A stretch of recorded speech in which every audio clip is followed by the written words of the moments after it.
Jahid. Je suis aujourd'hui extrêmement contente, heureuse et émue pour avoir aussi ce prix spécial. Qu'une académie française décerne un prix hors concours. Mon livre, ou le livre qui participe aujourd'hui, n'est pas du tout dans les catégories classiques, et il a retenu l'attention, donc j'en suis particulièrement fière.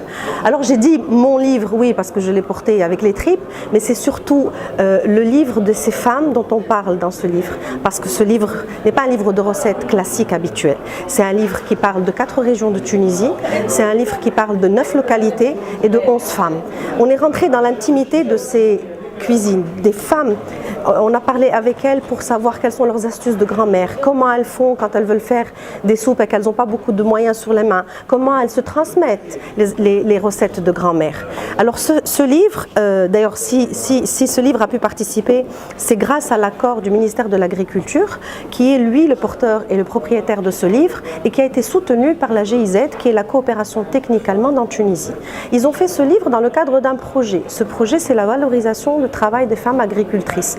Donc ces femmes, ce sont pratiquement au-delà de 150 à 200 femmes qui sont concernées par le projet, et il était pour elles question de les accompagner, d'abord de leur faire porter un autre regard sur leur propre activité, de valoriser ce qu'elles font et de partager un peu avec la Tunisie, les Tunisiens et aujourd'hui à travers le monde. Ce livre est écrit en français, en arabe, il est disponible sur internet, il est gratuit, il suffit de cliquer son titre Tunisienne et saveurs de terroir pour pouvoir tout de suite voir de quoi il s'agit.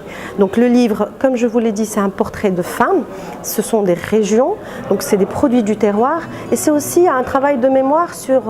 moi je suis journaliste, on a été sur place et en fait on s'est rendu compte de la richesse de ce patrimoine. On s'est rendu compte par exemple de la diversité des pains, des ustensiles de cuisine, on s'est rendu compte de toute cette mémoire transmise. Quand on sait qu'un chardon sauvage ne sert pas à grand chose aujourd'hui et qu'il commence à être exporté, c'est se dire qu'il y a du travail qui est fait. Quand on sait que juste une soupe à base de hariqa, l'ortie, ils font bouillir l'ortie et ensuite ils en font des lavages pour le cheveu. Donc ça veut dire en fin de compte que ces femmes vivent avec leur terroir, vivent avec leur mémoire. Et aujourd'hui, ce livre et ce prix particulièrement, et tout le dynamisme qu'il y a d'ailleurs autour de la cuisine, autour de l'identité, autour du patrimoine immatériel tunisien, est le début de quelque chose d'autre. Pour moi, ce n'est pas une fin en soi ce prix, c'est surtout une invitation à ce que les gens aillent dans ces régions, se déplacent vers les agriculteurs, aillent dans les fermes, aillent chez les producteurs de